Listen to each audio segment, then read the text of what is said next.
Selamat pagi, siang, sore, atau kapanpun waktu yang teman-teman pakai untuk mendengarkan podcast ini. Kembali lagi bersama gue, Panji.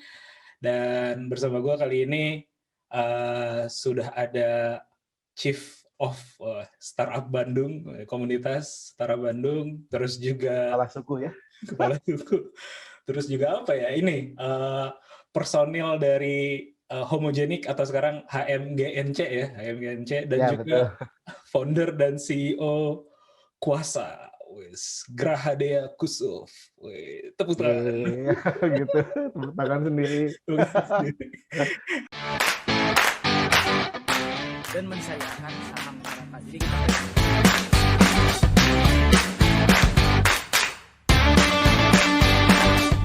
beda sama Jakarta, kalau orang Bandung tuh pasti investasiin buat sekolah anak. evolve into something new gitu. Maksudnya kupu-kupu gitu. Ayahku tuh satpam gitu kan.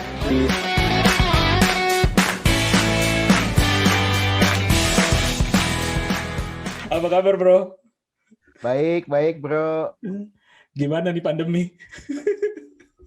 Pandemi ya gitu aja ya gitu sih teman. Kalau gue sebenarnya, aduh gue salah nggak ya kalau ngomong gini. Cuman gue tuh emang basicnya homeboy gue ya. Gue suka di rumah ngulik. Jadi gue in some ways gue malah ngulik terus. Jadi gue malah seneng gitu di rumah. Nggak ada mesti keluar kota. Gitu-gitu loh. Jadi lumayan maksudnya mencoba menikmati aja lah. Gitu lah. Iya, tapi kalau dalam konteks ini apa namanya, kalau bahasa satu mungkin ya, karena lo tadi profesinya cukup banyak tuh. Kalau dalam konteks permusikan bagaimana tuh, bro? Bukannya misalnya beberapa kan kalau gue sempat lihat-lihat di YouTube gitu, kalau teman-teman yang di industri kreatif, terutama yang band kayak gitu-gitu atau musisi lah, cukup terdampak ya, maksudnya nggak bisa oke lah secara ekonomi mungkin enggak, cuman secara feel manggung atau apa kayak gitu-gitu. Banget sebenarnya. Jadi begini, ya alhamdulillah ya kalau Kuasa mah kan kita oke ngomongin digitalisasi untuk musisi misalnya ya. Kalau Kuasa mah kan kita ada di produksi kan. Jadi kita emang tahun lalu malah bagus. Tahun ini juga lebih bagus daripada 2019 sebelum pandemi. Jadi kita salah satu dari mungkin industri-industri digital lain gitu ya yang malah naik selama pandemi. Karena kita di hulu kan, di produksi ya. Jadi musisi-musisi yang pada nggak bisa manggung atau hobiis-hobiis yang akhirnya kayak gua gitu ya, mencoba explore gitu ya, mencoba belajar hal-hal baru, itu tuh akhirnya cobain Kuasa begitu. Tapi yang jadi masalah itu sebenarnya adalah di hilirnya ini, teman-teman kita yang di industri musik ya, itu tuh terus terang kalau gua lihat sih banyak yang kelimpungan. Jadi ada beberapa fase nyobain ya. Itu yang maksudnya band gua atau band lain gitu ya nyobain segala macam. Jadi awal-awal tuh kita sempat nyobain yang benar-benar live streaming.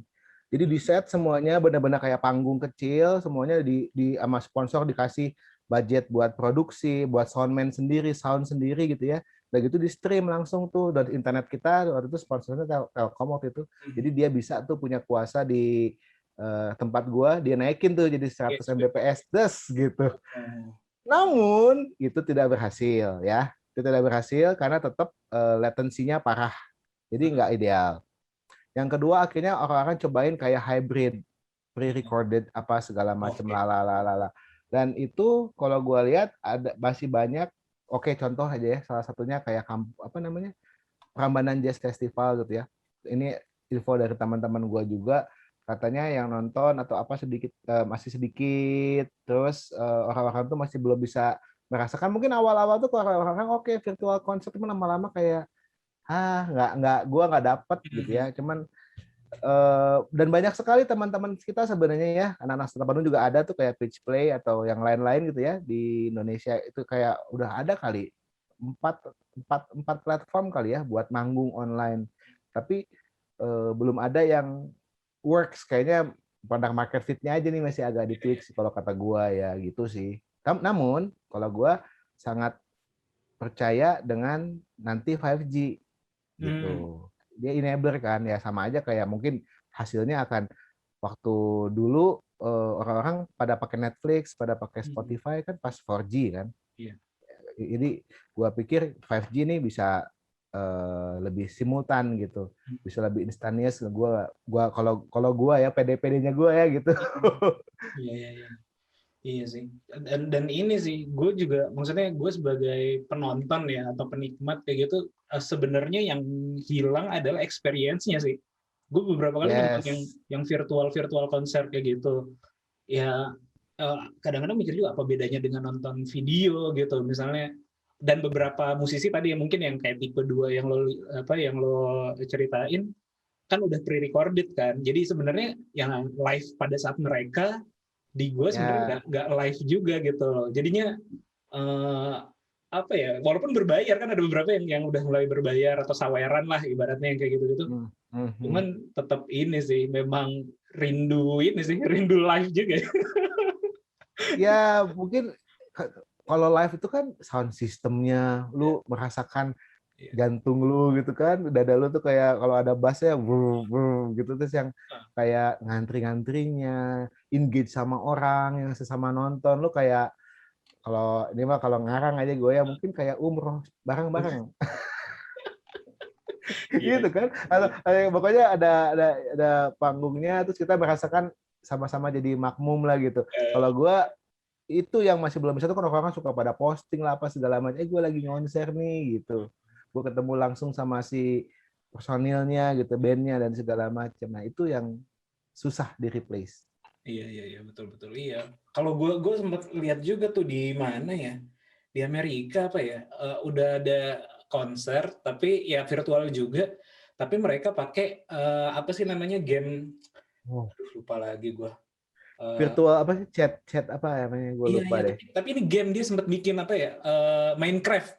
Jadi mereka penontonnya dibikinin akun masing-masing, nanti datang ke suatu tempat situ, bandnya tampil secara virtual juga di situ. Tapi jadi nuansanya tetap aja nuansa ngelihat penonton lain, tapi ya dalam game sebenarnya. Jadi kayak interaksi segala macam, semuanya sorak-sorai. Itu cuman lucu aja sih.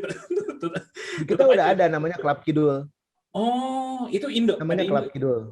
Indo udah ada. Jadi dia pakai apa sih namanya, gue lupa, apa sih platform yang buat virtual reality itu? Ya VR gitu ya. VR chat kalau nggak salah. Dia pakai platform itu dan bentuknya ya gitu lucu-lucu kayak Minecraft gitu kan, jalannya kayak Roblox dan segala macam. Ada namanya Club Kidul, coba aja googling, dia masih tweaking sih kalau gue lihat ya. Oh iya.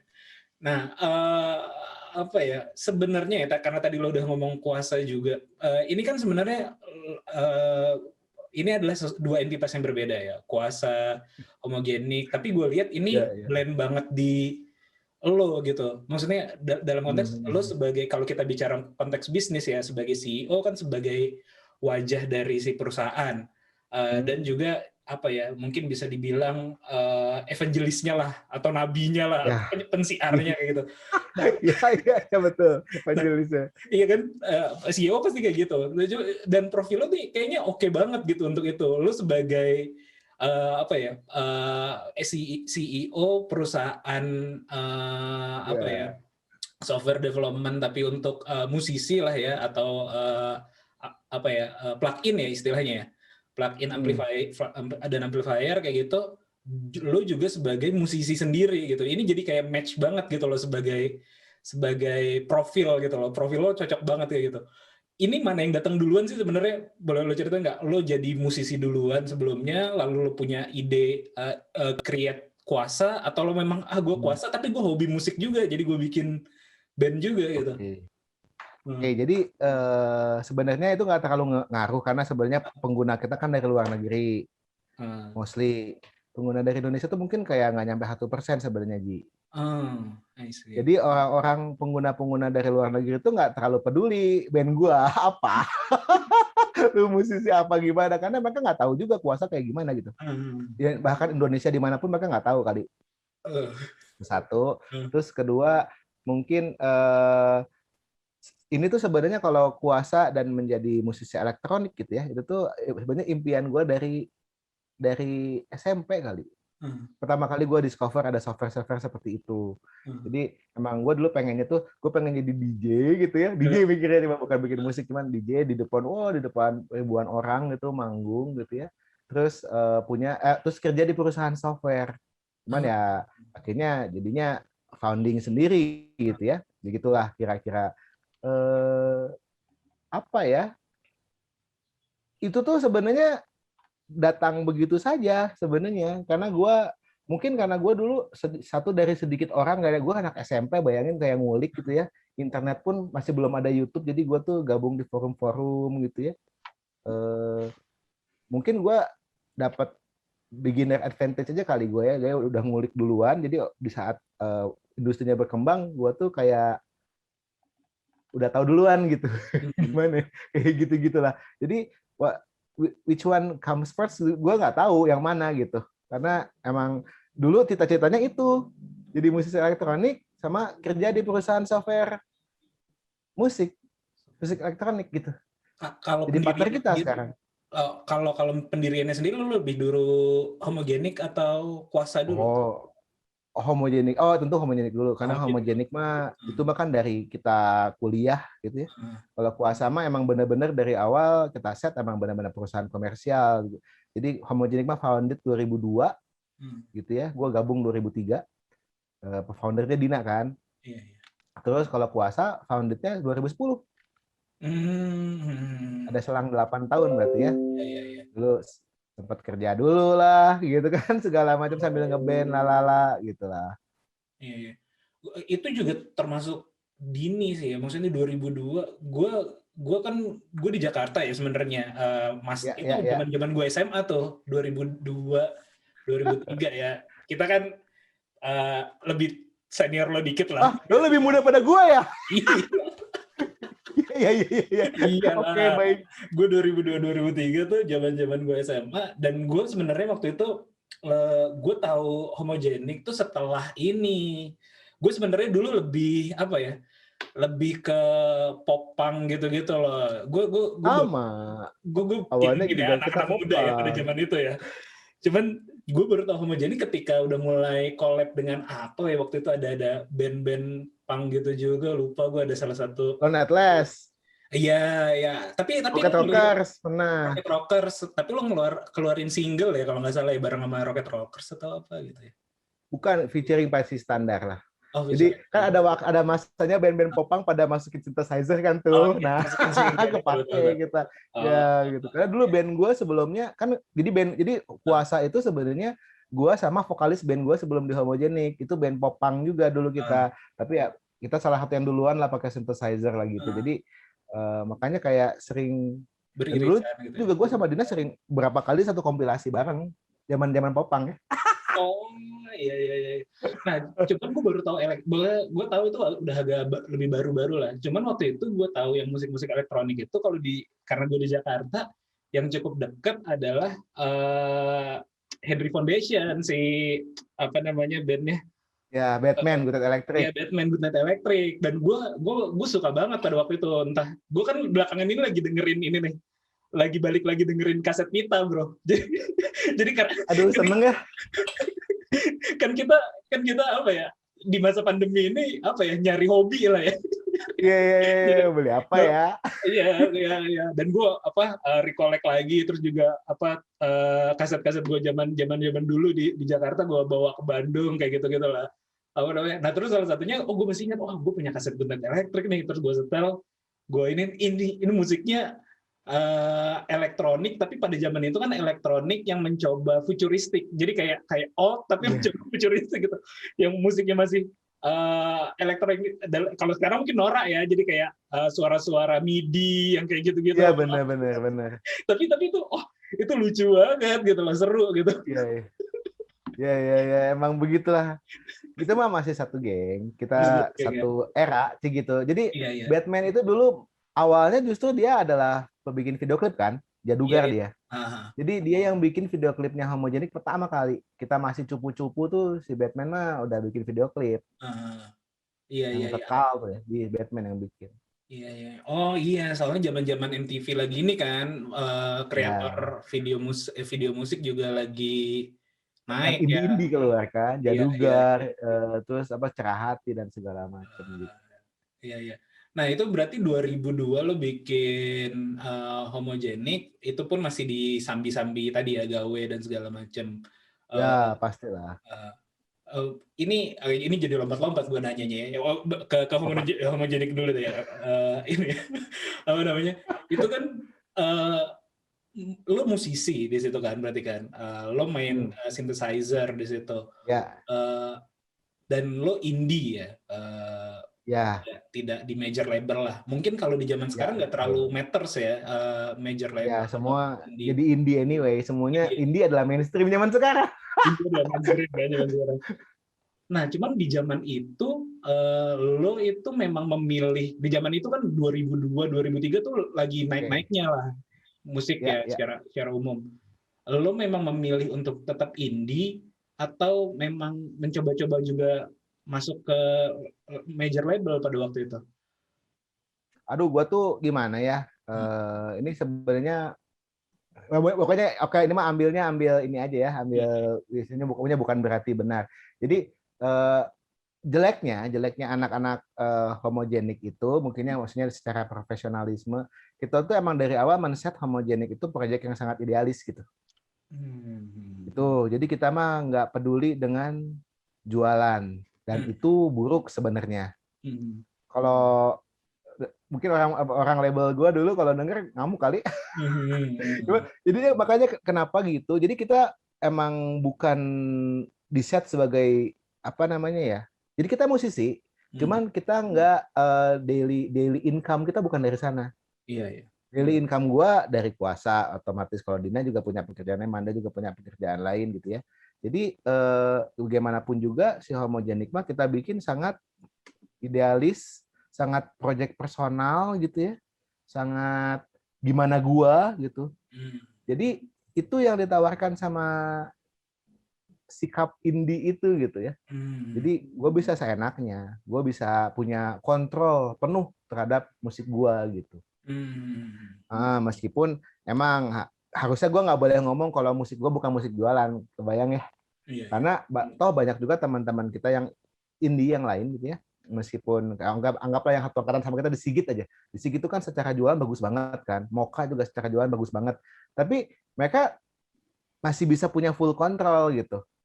Total. Dan mereka idealis edan parah gitu. Nah, gitulah kira-kira ya. Tapi kebayang nggak sih maksud omongan gue? Begitulah kira-kira kalau di homogenik ya. Itu kita satu dari mungkin sebagian musisi-musisi yang emang nggak full time di musik sebenarnya. Iya. Itu kalau gue jadi orang label mah gue marah kali. Itu gimana sih? Lu gue kontrak tapi kalau nggak fokus gitu.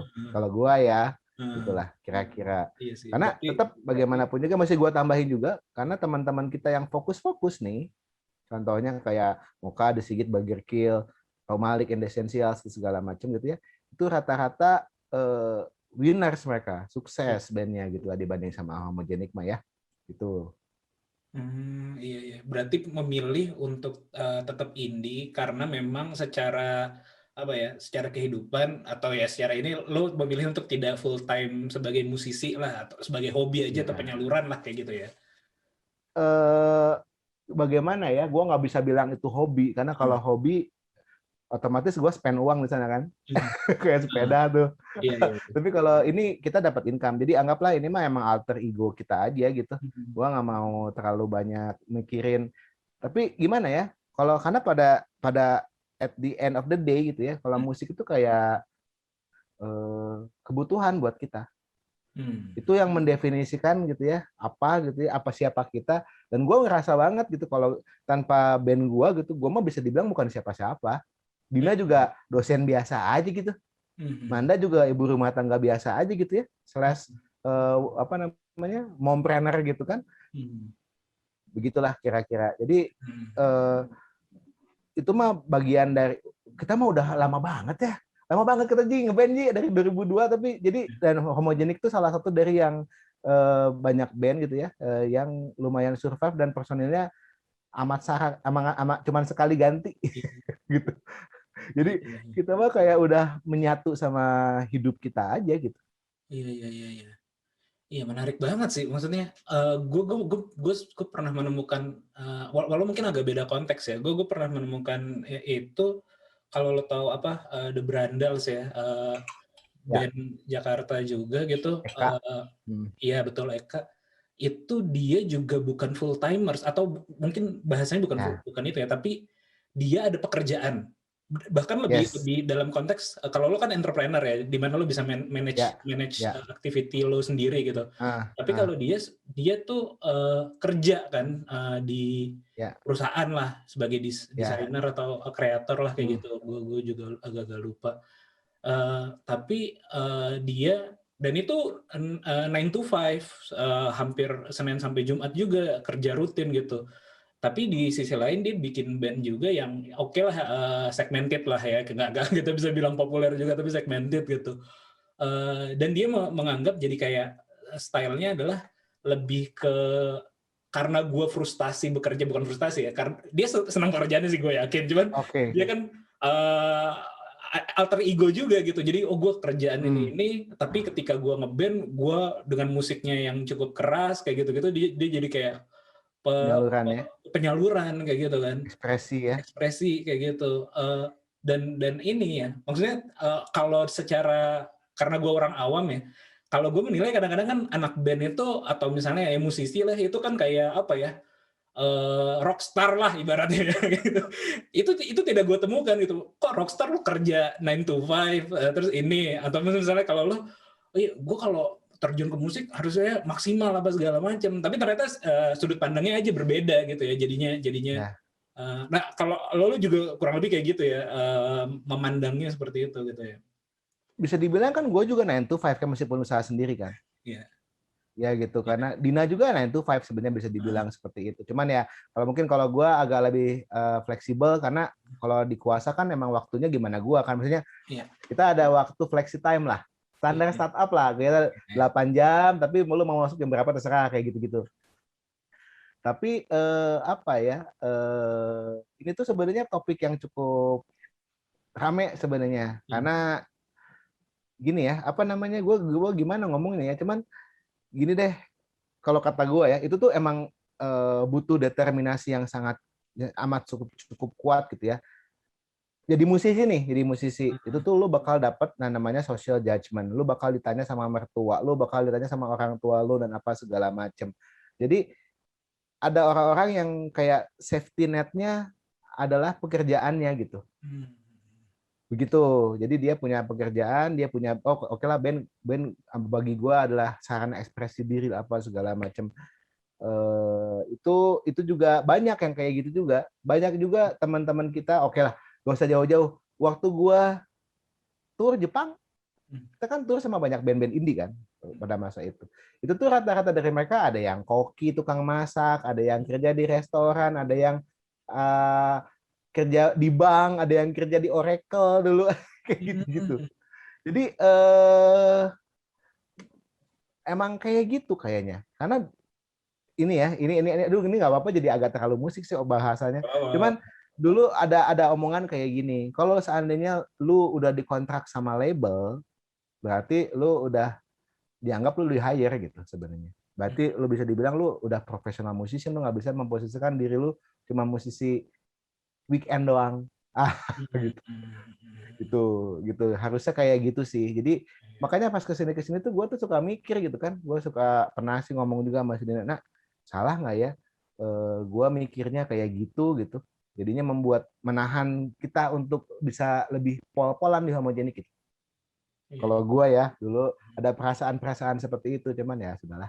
Sekarang kalau gue mah sekarang berusaha bagaimanapun caranya gue akan work life integration itu lah ya. Jadi bagaimana caranya gue bisa integrate kerjaan gue, hobi gue, hidup gue gitu. Jadi itu mah udah part of my life aja. Gue nggak mau mengkotak-kotakan sebenarnya kayak ini karena ini uangnya dikit atau ini uangnya paling banyak jadi gue maksimal ke sini, nggak. Jadi ternyata hasilnya kayak apa ya? Sama-sama lah. Beda fulfillment-nya, beda hasilnya. Ada satu masa juga kita dapat dari band gede banget, lebih gede daripada gaji kita di kantor. Ada.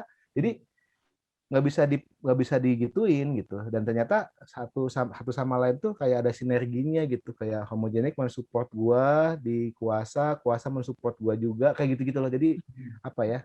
Nggak bisa dipisahkan lah ya. nggak bisa diprioritas gitu, sama-sama semua begitulah. Iya.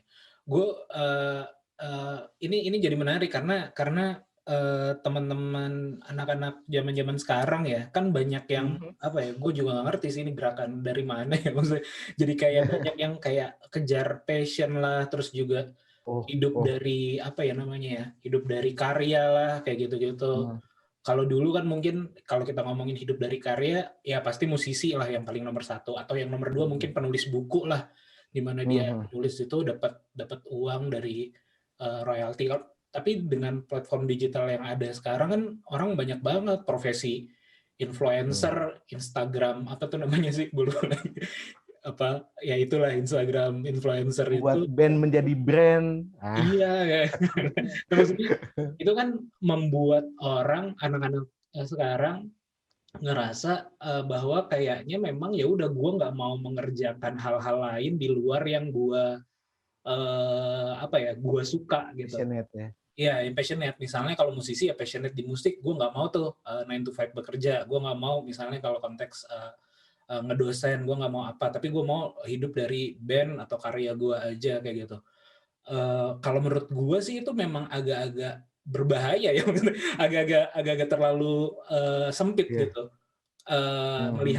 Melihat mungkin karena pemahaman gue dan juga mungkin melihat contoh-contoh tadi di teman-teman kayak lo atau yang gue lihat kayak gitu. Kalau menurut lo gimana tuh pandangan terhadap yang kayak gitu tuh? Jadi begini, wah ini jadi panjang nih kalau kayak gini ngomongnya. Cuman intinya ya, intinya begini. Ini kalau kata gue sih emang gara-gara tren-tren industri kreatif dan ekonomi kreatif ya gitu ya. Jadi nggak tahu, cuma kalau angkatan kita kayaknya kita mah angkatan yang jadi entrepreneur gitu kan. Jadilah punya financial wisdom gitu kan.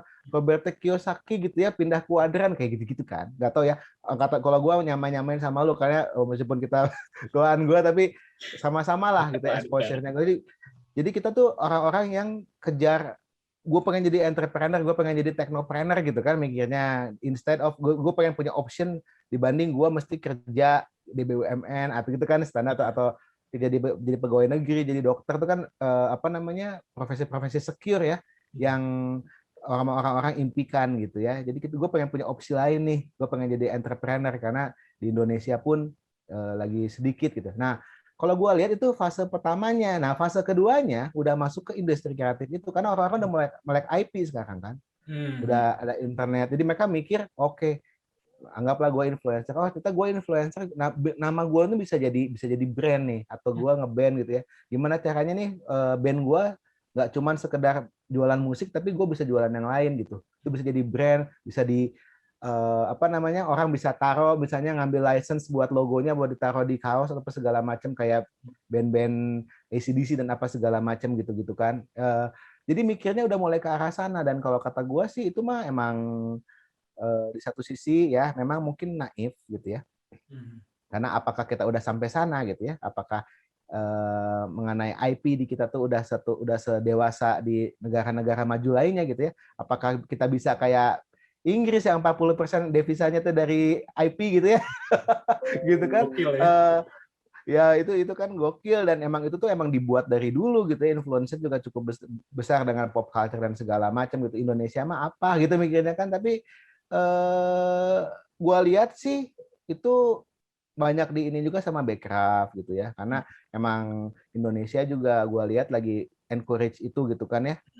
Gimana caranya kita punya kreatif ekonomi, digital ekonomi, kita nggak no longer apa namanya benar-benar cuma mengandalkan dari natural resources dan segala macam gitu kan sebenarnya. Kalau kata gue mah udah banyak juga teman-teman kita yang berhasil sebenarnya. Anggaplah ada satu label di Jakarta yang kalau kata gue cukup hebat ya. Jadi labelnya Hindia tuh nggak sih lo? Hindia, Fish, Iga Masardi, terus ada band-band baru lainnya lah gitu ya. Itu tuh dia monetize sistemnya kayak gitu dia. Jadi dia bagaimana caranya sekarang bikin band-band di dalamnya itu tuh seperti brand. Dan yang menarik adalah sekarang itu tuh bener, gue setuju banget. Lo nggak mungkin ngeband atau bikin label atau bikin musik bisnis gitu ya masih berkaca dengan buku-buku industri musik zaman dulu. ada publishing, ada ada publisher, ada produser, ada engineer, ada arranger, gitu-gitu loh. Itu udah nggak masuk akal. Jadi dia benar-benar pakai plek-plekan teori-teori dari startup, Ji. Product market fit, terus dia product market fit, dia main agile development, dia bikin prototyping gitu ya. Produk ini nih, minimum viable product. MVP. Oke. Ya, MVP. Contohnya apa? Kayak gua nih, Homogenic kayak kemarin-kemarin. Dan itu dilakukan sama band-band di bawah labelnya dia ya. Gua tuh ngerilis single itu kan MVP kan. Betul. MVP yang bisa gua tweak untuk product market fit kan. Album baru adalah produk finalnya gitu. Nah, itu tuh dilakukan oleh mereka dengan teori-teori segala macam, dan mereka memposisikan nih sebagai label, mereka tuh sebagai kayak venture kapitalis. Begitu. Mereka jadi venture kapitalis yang sok artis lu pitching sama gua deh. Kita set expectation bareng. Kita mau spend berapa masing-masing, dari lu berapa, dari gua berapa, terus share gua berapa, terus produk market fit dan apa segala macam gue bantuin ya gitu-gitu, dan nanti gue akan coba goreng lu goalnya apa mana nih, apakah lu pengen ekspektasi lu 5 tahun dari sekarang lu akan di acquire sama label besar, nanti gue akan bantu ke arah sana, atau lu mau label luar, jadi oke, dari sekarang kita bikin nih milestone-nya kayak gimana, kayak gitu Ji, sama persis Ji. Dan anak-anak indie ya, gue pikir itu tuh sama kayak teman-teman kita yang ya maksudnya ya sebagian dari anak-anak startup Bandung dan startup yang lainnya yang memutuskan untuk bootstrap gitu. Bayang nggak? Ibaratnya kalau lu udah dapet visi, ya kan? Nah, akhirnya lu akan menemukan itu kan. Dan itu gue juga, gue sama Dina tuh di Homogenic menerapkan itu banget. Tapi kalau label ini sukses berat karena mereka emang benar-benar hidupnya dari sana. Iya. Nah, kan udah dapat sesuatu di kanan. Ternyata benar juga ya. Gitulah kira-kira. Itu salah satu hal yang gue temukan gitu ya, dan gimana ya kalau kata gue sih teori-teori di industri startup itu tuh kalau kata gue paling masuk karena dia managing uncertainty kan. Lu ngomongin product cutting edge yang benar-benar belum ada user sama sekali, lu pakai metode growth hacking gimana caranya supaya bisa grow dengan cepat, traksinya besar-besaran gitu ya, punya first time fans gitu ya. Terus ada crossing the chasm juga, sama persis kalau kata gue. Iya. Menarik banget bro. Jadi gitu. Itu apa ya? Ya itu menarik banget sih. Gue kagum ya. Maksudnya berarti memang industrinya ya kalau kita bicara bisnis memang shifting ya pasti ya. Industri-industri itu akan shifting gitu. Berarti juga di industri musik juga kayak gitu. Tapi itu mungkin jadi apa ya? Jadi tempat atau jadi si musik ini adalah jadi tempat percobaan yang tepat sih, atau laboratorium yang tepat untuk benar-benar menjalankan fungsi-fungsi atau teori-teori yang ada di startup itu. Karena gue lihat ini apa ya, memang industrinya tepat, terus juga perlakuan untuk cara seperti itunya juga kayaknya cocok tuh, bener juga ya. Kenapa musisi mungkin 5-10 tahun terakhir lebih banyak ngerilis single, ya alih-alih beli album gitu kan, belum tentu 12 lagunya enak kayak gitu, atau 8 lagu enak. Tapi kalau udah dicicipin satu, atau kalau mungkin juga mirip-mirip ya kalau kita ngomongin industri kreatif, kayak penulisan buku kan sering nih sekarang kayak 3 chapter pertama dulu yang dibikin free 3 chapter gitu. Lo boleh nyoba. Oh, kayaknya menarik nih temanya. Jangan-jangan juga ada penulis yang sebenarnya belum nulis satu buku full, tapi baru nulis 3 chapter. Agile. Berarti MVP gitu. Itu menarik banget sih. Kalau di luar udah kayak gitu belum menurut info-info yang lo tahu? Gue nggak terlalu, jadi gini, gue nggak terlalu banyak tahu sebenarnya kalau di luar seperti apa perubahannya. Karena kalau di luar negeri mah akhirnya orang-orang udah bergeser-geser masalah platform aja. Lu sebagai musisi lu mau fokus di mana nih? Di Spotify, dan ada lagi, atau lu pengen gede di Mixcloud, atau lu pengen gede di Soundcloud, atau lu ada juga platform yang belakangan jadi rame gitu ya, banyak platform kecil namanya tuh Bandcamp gitu ya. Atau lu pengen jadi musisi yang jual musik yang lu royalty free atau gimana. Jadi gue lihat tuh sekarang teh ada yang namanya democratization kan. Demokratisasi lo, jadi anggaplah semua orang bisa bikin musik. Zaman dulu mah enggak, zaman dulu mah hanya orang-orang dengan akses tertentu kan, makanya gue gabung sama label Safe Fast Forward itu gitu ya. Atau zaman dulu mah kalau nggak either lu nggak orang kaya banget, lu talented banget gitu kan, ada orang yang mau memproduksi lu gitu kan. Karena zaman dulu mah buat bikin record tuh hal yang rare gitu. Zaman sekarang mah semua juga bisa, Ji. Kemarin gue kayak nggak sengaja nemu ada anak kecil doang, anak kecil nge-rap dia pakai lagu gitu ya, dan itu tuh direkamnya cuma pakai mic ginian kali.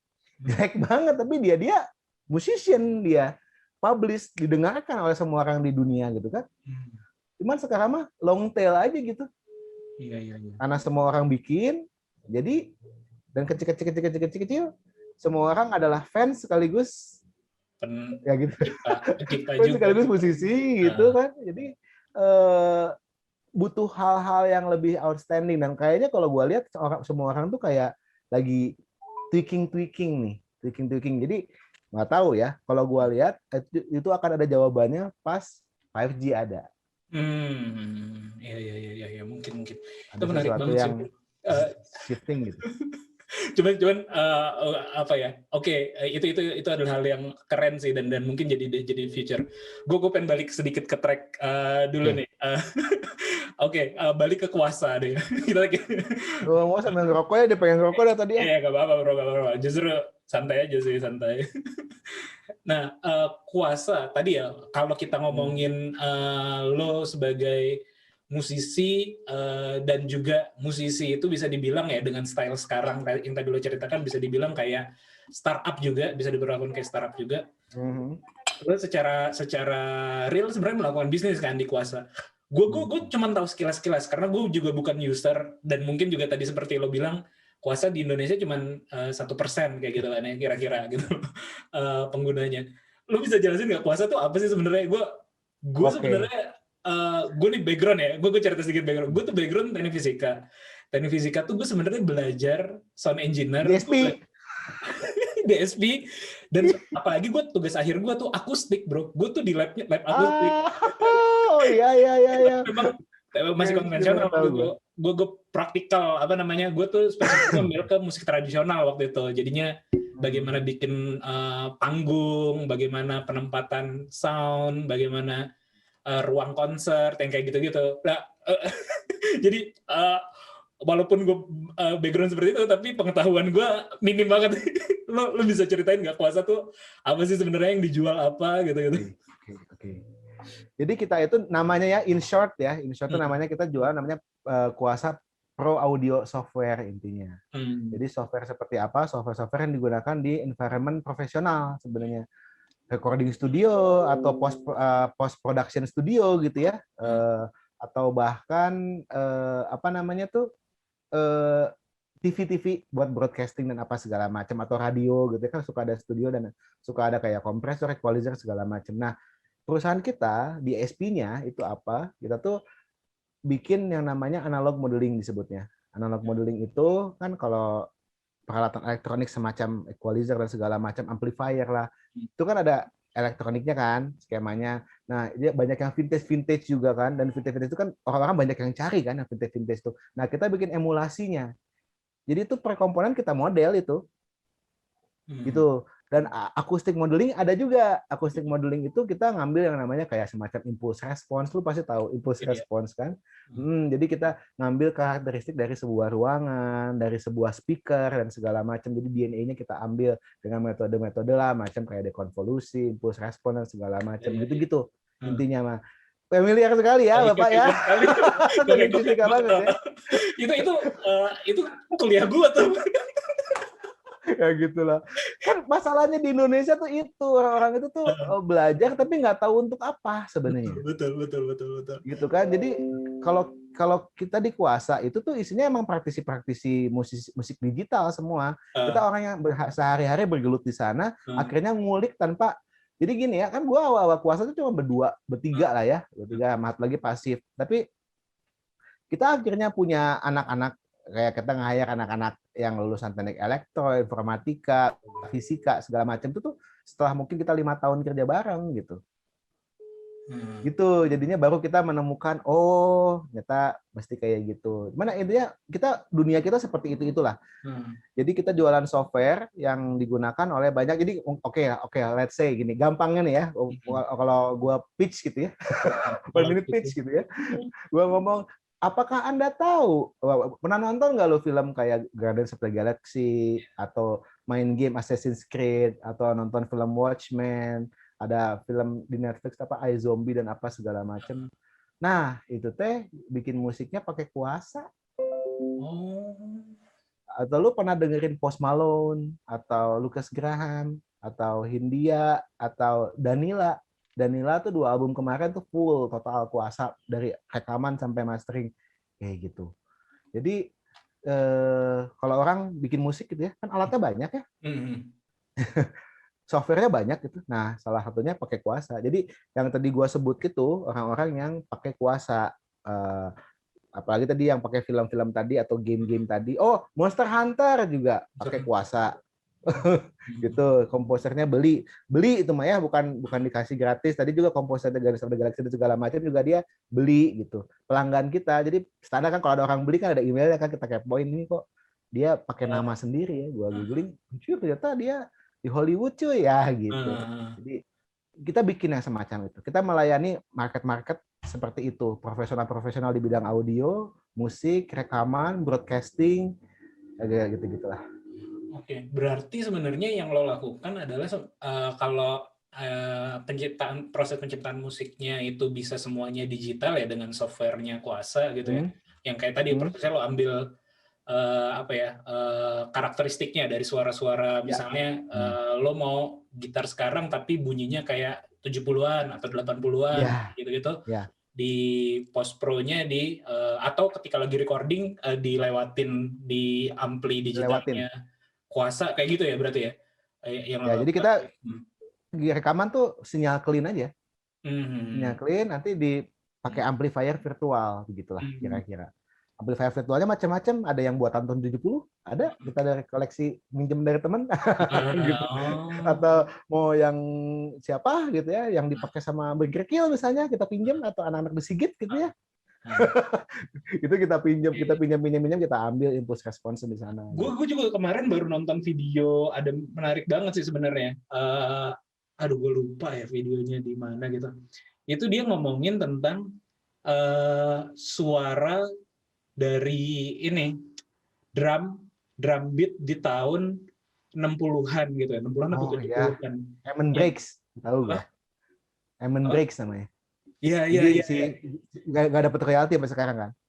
Oh bukan konteks itu. Bukan, tapi konteks jadi ternyata ada proses recording di sebelum tahun 60-an 70-an itu suara rekaman drum itu kalau di rekaman zaman itu tuh kopong banget. Jadi kayak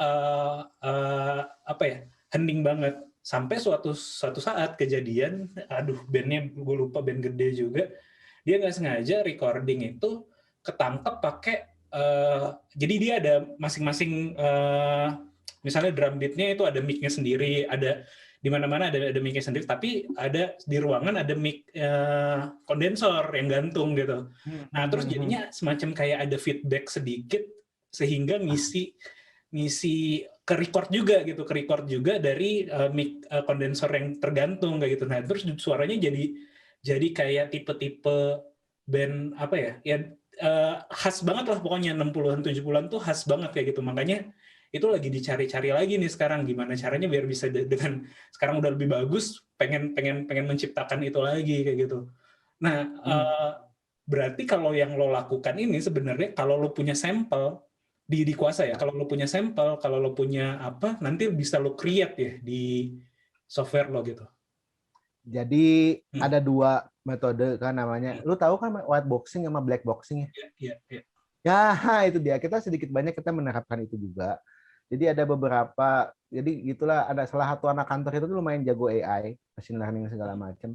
Jadi ada beberapa proses yang kita bisa kayak analisa gitu. Ini tone gitar itu seperti apa dan akhirnya tuh kita prosesnya masih seperti apa gitu. Ada itu sebenarnya di kita. Jadi intinya maksudnya semua yang terjadi gitu ya, sebenarnya industri musik itu, maksudnya kayak metode rekaman apa segala macam itu bisa dibilang itu tuh agak berbeda dengan industri startup yang sifatnya apa namanya tuh disruptif ya. Kalau musik mah kayak kita build something on top of another thing gitu kan, terus gitu. Kayak gitar mah dari zaman dulu juga gitu-gitu aja gitu kan. Akhirnya sekarang jadi listrik, sekarang jadi digital dan apa segala macam. Jadi yang kejadian-kejadian pada masa lalu itu tuh dicari sama orang, Ji. Iya betul. Begitu. Karena dicari itu harus bisa dimodel dan itu banyak sekali modelingnya. Jadi banyak perusahaan-perusahaan kayak kita emang spesialisasinya memang memodelkan tahun itu gitu. Jadi kayak dikasih beat reducer dikit, dikasih noise dikit, dikasih kayak apa sih tape hiss kan itu yang bikin enak ya kan dengerin kaset kan.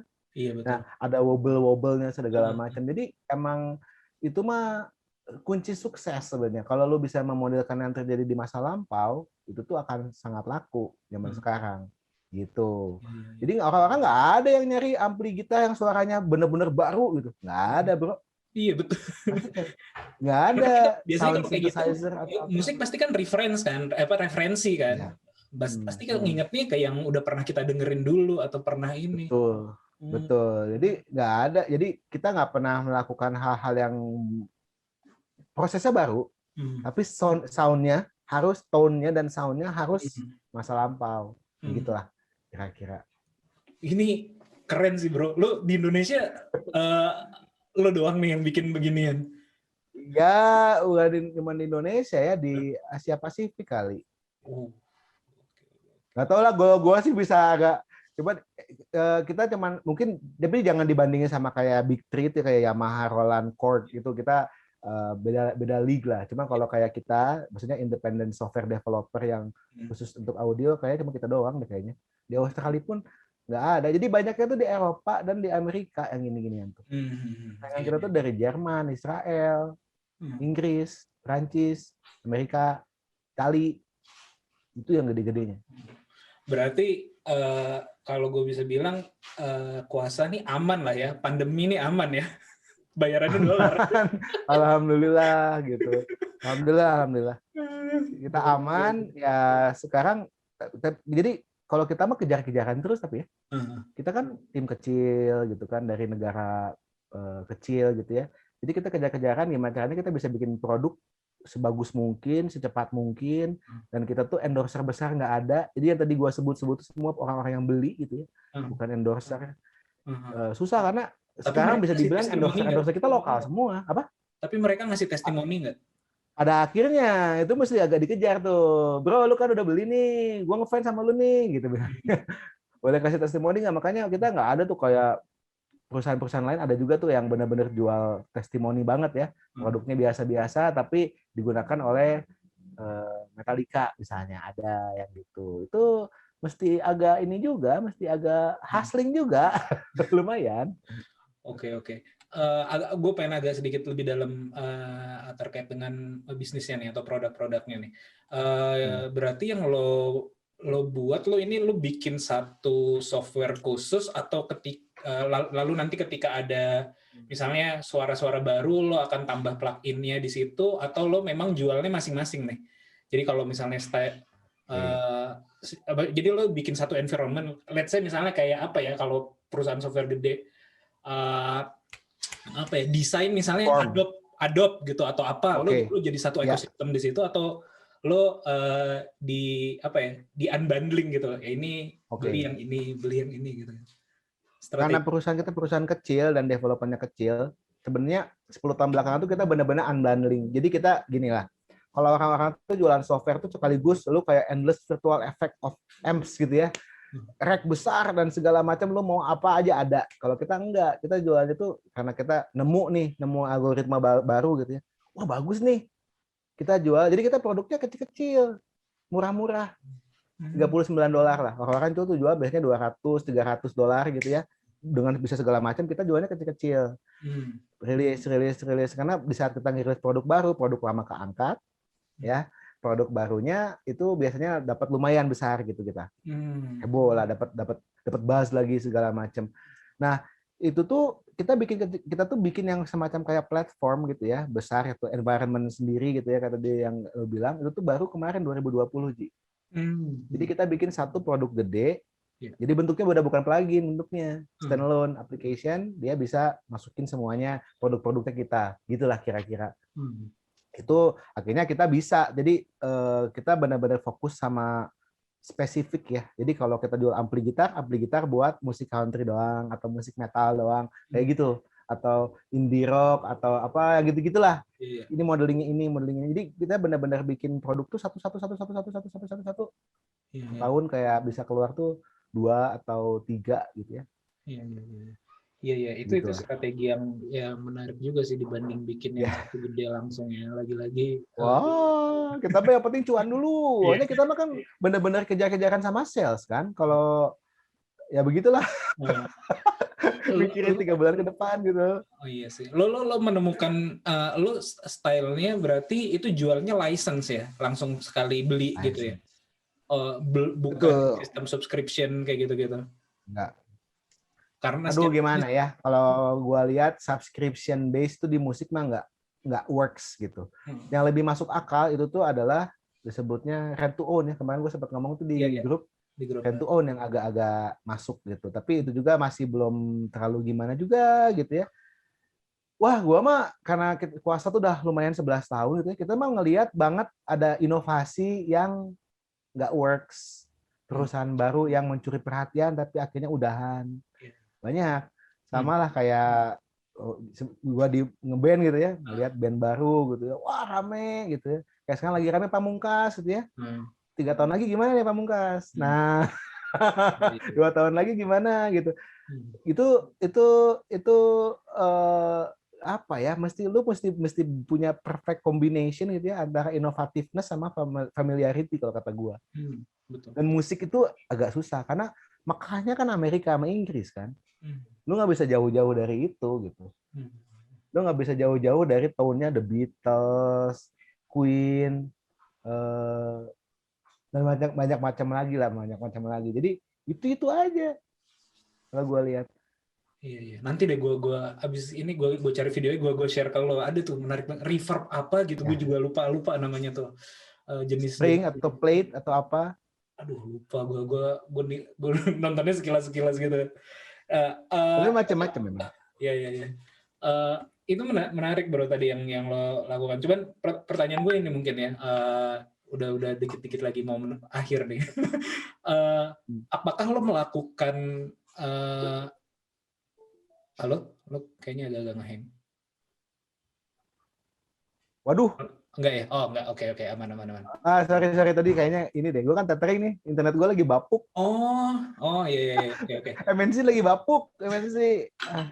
Iya. Oke, nah apakah lo memberlakukan hal yang sama ya, seperti lo lakukan di band ke bisnis lo? Lo keep bootstrapping atau lo dalam tanda petik kalau pakai istilah lo tadi memadankan antara major label sebagai VC atau ini sebagai investor, apakah lo tetap memilih untuk bootstrapping di Kuasa atau ngikutin style yang sekarang nih nyari venture capital? Mungkin kan kalau tadi yang gue kasih tambahan intro lagi ya, kalau yang misalnya kalau kita ngomongin sebuah platform besar, lalu nanti plugin lo atau standalone application, atau misalnya lo memberlakukan model bisnis subscription, itu kan salah satu faktor utamanya biasanya butuh modal. Karena kan ketika lo jual retail, lo langsung dapat cash gede di awal gitu kan setiap penjualan. Tapi kalau subscription kan mungkin ya 100.000 mungkin, 700.000 mungkin setahun kayak gitu, atau tadi $39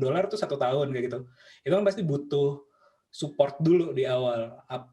Nah, pandangan lo apakah sama nih seperti lo melakukan band dan di bisnis lo lebih prefer independen? Sebenarnya enggak juga kalau di band sih, kalau di perusahaan gua, kalau di Kuasa mah kita memang treatnya benar-benar money machine banget gitu. Karena jadi namanya idealisme mah kita benar-benar, jadi gini, kalau di band gua di Homogenic gitu ya, kita dulu nih apa namanya tuh, jadi dari kita gitu ya, jadi produk dulu baru market gitu kan. Nah kalau di Kuasa itu market dulu. Jadi kita mah sama sekali nggak idealis dan kita mah sangat membuka diri kalau misalnya tiba-tiba kita mesti fundraising gitu ya. Itu sikat kalau kata gua. Meskipun kalau gua lihat ada dan berbagai macam talks ya. Kan kalau software musik ini punya skena sendiri ya. Iya. Kayak startup tapi khusus di musik gitu. Jadi justru malah sedikit sekali venture capital yang tertarik untuk invest di software musik sebenarnya. Gitu. Karena success story-nya juga nggak banyak. Success story-nya nggak banyak, bleeding-nya banyak, uangnya juga maksudnya mesti agak high profile gitu ya. Itu yang terjadi dengan SoundCloud gitu dan barrier-nya banyak sekali. Contoh masalah intellectual property aja. Kan SoundCloud kan mentoknya di sana kan. Dia nggak bisa monetize itu akhirnya. Nah, jadi kita mah nggak akan ngikutin plek-plekan kayak startup pada umumnya. Jadi kalau kita mungkin lebih masuk akal kalau exit gitu ya, itu lebih masuk akal kalau kita exitnya diakuisisi sama perusahaan lain gitu ya, atau merge dengan perusahaan lain gitu. Itu lebih masuk akal. Dan itu juga masuk juga karena balik lagi tadi salah satu adalah yang bikin CEO-nya Ableton pun ngomongnya kayak gitu. Karena kita nggak bisa lu bikin kayak oke, gue bikin milestone nih selama 10 tahun ke depan atau 5 tahun ke depan, atau gue bikin nih kayak Scrum segala macam. Itu tuh kita ada tapi nggak pernah berhasil. Dan di belakang pas dia ngomong kayak gitu, pegawai-pegawai ini ketawa-ketawa. Karena planningnya tuh nggak bisa, dan lu nggak bisa di-expect untuk bisa grow cepet kayak kayak perusahaan startup pada umumnya gitu. Lu replacing something yang existing gitu, yang de facto gitu kan. Si startup musik mah nggak kayak gitu. Apalagi kalau kayak kita gitu yang adanya di hulu gitu ya. Kita itu perusahaan-perusahaan yang build on top of something gitu ya. Kayak gitar tadi atau apa segala macam yang udah ada, kita enhance pasti kayak gitu. Dan itu life cycle-nya panjang. Contohnya produk kita yang kita bikin ya pertama kali itu tuh yang 10 tahun lalu kita bikin sampai sekarang tuh masih make money gitu. Contohnya. Gitu ya. Itu pertama. Terus kedua tadi anjing kok gue jadi lupa ya tadi ngomong satu lagi tuh. Disruption itu nggak terjadi, tadi referensinya mesti tetap yang zaman-zaman dulu, terus nggak bisa dipaksa untuk grow cepat, kalau banyak uncertainty juga, taste orang beda-beda, apalagi ya tadi gue sempat ada hard lagi ini, itu masuk banget itu. Yang kaitannya tadi lo, intinya kan pertanyaan gue tadi lebih berarti lo memang stylenya berbeda, tapi pun sifatnya kuasa ini ya namanya bisnis ya. Bisnis kan pragmatis ya. Berarti kan follow the money, follow the market kayak gitu-gitu. Dan itu lo lakukan. Cuman memang stylenya agak berbeda kalau kita bilang. Agak di-adjust lah. Seperti startup digital pada umumnya mah berbeda ya kayak gitu, memang punya spesifikasi sendiri. Ya, menarik. Beda, different game, bro. Ya. Beneran, tapi serius ini. Oh iya, satu lagi. Kalau software musik, kalau di musik, lamanya perusahaan itu berdiri itu ngaruh. Ada legacy di situ. Kayak anggaplah Fender, Marshall, Gibson gitu kan. Yang masih diangkat Jimi Hendrix lagi dengan Fendernya gitu kan. Jadi ada semacam kayak gitu-gituan. Jadi kalau lu udah lama, lu punya legacy, nah itu yang hebat gitu kalau perusahaan musik itu.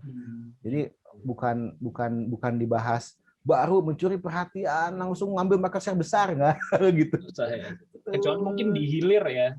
Kalau di hilir agak mungkin bisa. Cuma kalau di software musik production kayak gua nggak. Ya. Karena kita masuknya ke instrumen, benar kita masuknya ke kalau kita pameran apa segala macam gitu ya. Segmen kita mah di musik di music instruments industry ya. Oke, bro. Udah sejam lebih nih kayaknya kita ngobrol-ngobrol lumayan. Malah lupa gue menanya tentang Startup Bandung aja tadi. Iya bener. Oke, mungkin terakhirnya ini lah Startup Bandung ya. Gue karena gue part of the Startup Bandung juga, gue banyak aktivitas di Jakarta juga sebenarnya kan.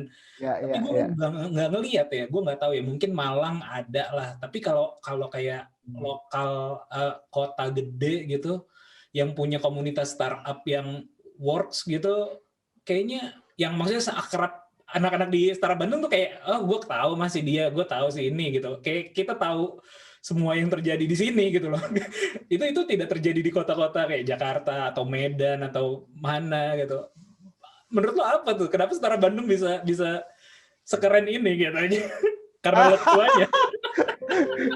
Ini kenapa Jo? Ini penting sih kalau kata gue, ini penting ya, karena kalau iya nggak sih, dulu gue selalu ngomong gitu kan ya, di Bandung itu kan nggak cuma startup yang keren sebenarnya kan, tapi industri kreatifnya, karena bisa dibilang kayak distro urban clothing dan apa segala macam, musik indie gitu ya, atau art yang maksudnya kalau kita mungkin kalah sama Jogja kalau masalah art, tapi itu tuh banyak yang mulainya dari Bandung dulu gitu kan.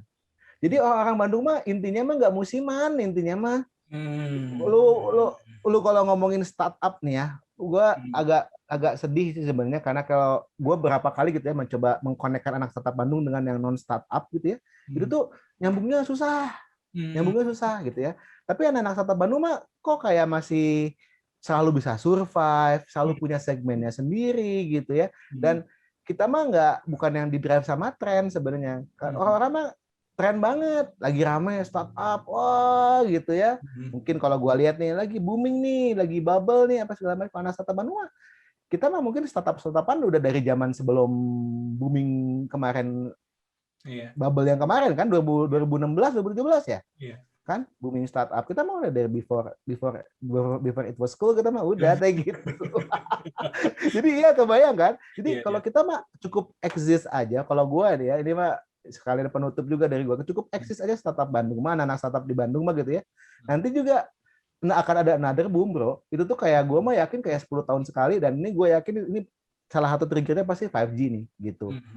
Akan ada hal-hal baru yang jadi expand gitu ya, jadi lebih enrich gitu ya gara-gara 5G. Nanti lihat aja, nanti kita nggak tahu 2025 mungkin. Nah, dari boom siap-siap aja Ji. Nanti bakal kamu lagi fundraising bang gitu. Kalau ada tower 5G jangan dibakar ya berarti ya. Jangan Inggris itu kan Inggris ya. Inggris atau US ya. Aduh, ada aja lah. Oke, gitu. Bro, thank you banget nih sharingnya. Buat gue sendiri sih membuka banget ya. Mudah-mudahan juga hal yang sama buat yang dengerin podcast ini. Terima kasih Bung Dea. Nanti kalau misalnya ada yang mau kolaborasi, follow aja Instagramnya atau Startup Bandung juga. Kayaknya lagi banyak ini ya, lagi banyak collaboration ya. Gue lihat di ininya ya. Lagi banyak dimintain tolong. Collaboration kan bahasa ininya. Bahasa halusnya. Kolaborasi. Oke, thank you bro. Terima kasih juga. Gue tutup dulu ya. Nanti baru kita. Oh, ini jangan lupa follow Startup Bandung @startupbandung ya. Sesimpel jadi nggak usah pakai aneh-aneh underscore apa. Startup Bandung aja. Itu ada di mana-mana. Ada di LinkedIn, ada di Facebook, ada grup, ada di Instagram juga begitu. Iya betul. Itu salah satu apa ya? Mungkin gue bilang tadi ya, satu-satunya yang kayaknya paling kompak ya, paling aktif. Dan yang mesti diomongin gini, kalau di Bandung yang keren-keren pasti anak startup Bandung. Kayak gitu. Startup keren name it lah. Siapa gitu ya. Itu pasti anak startup Bandung. Jadi itulah begitu. Kita sama-sama belajar dia. Iya, siap. Oke. Terima kasih buat yang udah dengerin sampai akhir. Semoga obrolan kami ada manfaatnya. Sampai ketemu di podcast Ngobrol Bisnis episode berikutnya. Bye. Dah.